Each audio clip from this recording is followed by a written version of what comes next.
What's poppin', everybody? True Evil here, back with another Arknights Endfield video, and today what I want to talk about is how you should be managing your account in this 1.0 patch as we anticipate the really big February update. Now, I have completed the entire main story and the majority of the side content, and seeing what in-game looks like at the 1.0, there's only two teams I can actually recommend people to utilize. And before I explain which teams those are, let me explain to you why I can only recommend these two teams. So the reason I can only recommend to build one team currently is that at the 1.0 patch, I've completed all the main story, done most of the side content, and I can see that there is no Abyss style, MOC style in-game mode. And what that means is that combat is not going to be the main focus of the 1.0 patch. And because of that, I think it's better to just save resources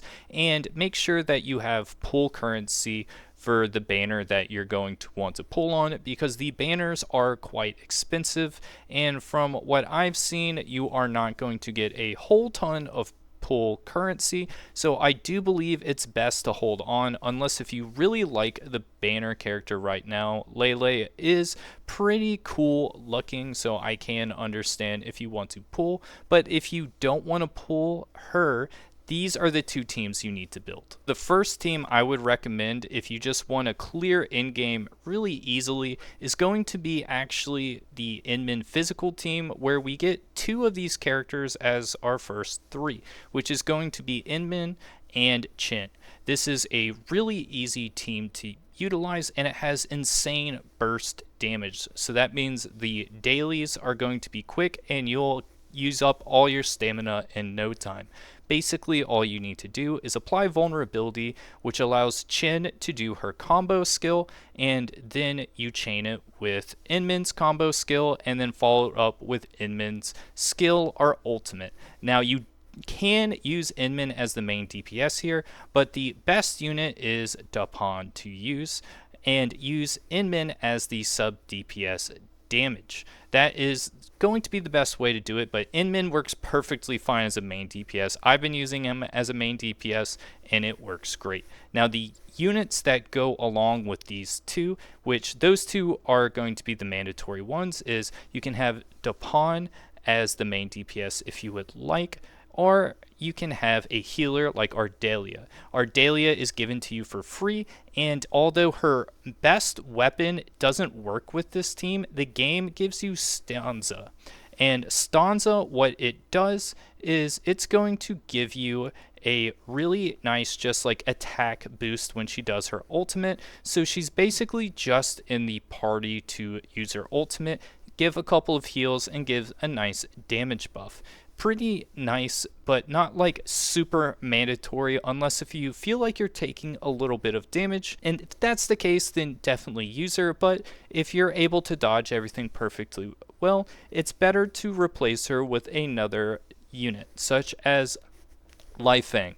Lai Feng is a really great unit because he applies physical susceptibility. Physical susceptibility is going to be really strong, and what you're going to want to do if you have Lai Feng in the party is that you're going to want to use his skill, which goes into Chin's combo, which goes into Inman's combo, and then you finish off with Inman's ultimate, our main skill. It's really, really nice, and he also has this ability called Link, which just basically makes Inman do even more damage. Really, really good sub DPS, and the Valiant is a weapon that you can get from one of the early weapon boxes the game gives you, and it's pretty much identical to his signature weapon in terms of damage if you use him as a sub DPS. So it's really, really strong unit to pull. The other unit for this team is going to be Pog. Now, Pog is the SP recovery unit and just makes everything gel a lot easier. You're not mainly focusing on him, but when his skills come up, it's going to recover, and they're just really, really nice overall. So how this team is going to look, it's going to be Inman and Chin, and then if you want to use Inman as your sub DPS, you can use Dapon as your main DPS. Ardelia is a heal. damage increaser, and Life Fang is going to be the optimal sub DPS, with Pog being the best SP recovery. If you don't have Pog, it's perfectly fine. It's just like you're going to really have to wait a couple of seconds to have enough SP, because you're going to need to do 2 skills at back to back. So if you only have one because you've run out from doing multiples, it's going to feel a little bit of a drag, but you know, it is what it is in a gacha game. Sometimes you don't get the units that you need. Now I'm just going to show the physical team rotation real quick, just in case if you don't know how it's done. Basically, the first skill you're going to use as your opener is going to be one that applies vulnerability. Then you go into Chin, then Inmin, and then physical skill. And as you can see, it does a ton of damage. The next skill that you line up can be either Ardelia, or you can wait a little bit to start the main rotation again. If you do Ardelia, the main reason you do it is so that you can heal right after, because the chain goes together, and then get a really nice just like hit in. So that's basically how to do it. If you don't need a heal, it's better to just wait 3 or 4 seconds and then go back into that main chain. But if you do need heal with the Ardelia, that's how you utilize her as a healer. And her main purpose is for the ultimate, to do stanza, but you know, it's up to you. Those are the 2 main rotations. So pick however you want to do it. Do you want to just keep spamming Inmin doing a bazillion damage, or do you need a little bit of heal in? The last team I'm going to recommend is going to be the electric team. Now the electric team is a really great team to build in 1.0 without the endgame, because you can get every single member of this party and none of them are a 6-star unit, which means you're going to have an extremely high chance on any account to get all of these units. Perlica we get for free, and she is the best sub DPS for this team because she applies electrocution and is just really good burst damage. Ontal is the best 4-star in the game because he gives that electric and heat amp, and he just makes you do a whole lot more damage. Also applies susceptibility, and the great thing with him in 1.0 is that he applies both heat and electricity. So once we get more, say like heat units, more electric units, he's going to work on both of those teams, so he doesn't get put into one team. So definitely the best 4-star unit to build right now.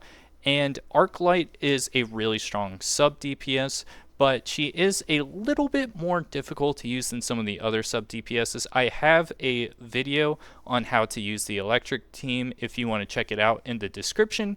And then Aviwina is a really fun main DPS because she applies the 3 spears on the ground, and then you can apply more, and then you position it and they all come back to her, which can lead to some significant amount of damage if you really position her correctly. A whole lot of fun, but I did go with doing the physical team just because it was a lot quicker, and there is a ton of content in this game. And you know, if you want to take your time and have the most fun as possible, I do actually recommend to build the electric team. But if you just want to blow through the combat, then the physical team is definitely the way to go. So I hope this really helps you. Let me know in the comments what you would like to see me cover on this game. I'm currently waiting until the in-game combat modes to start really making guides for this game because that's what I really like to do. So until then, I'm going to only be putting out like a couple of videos a week for this game, but feel free to subscribe because I'm definitely going to be sticking with Endfield. See you guys next time.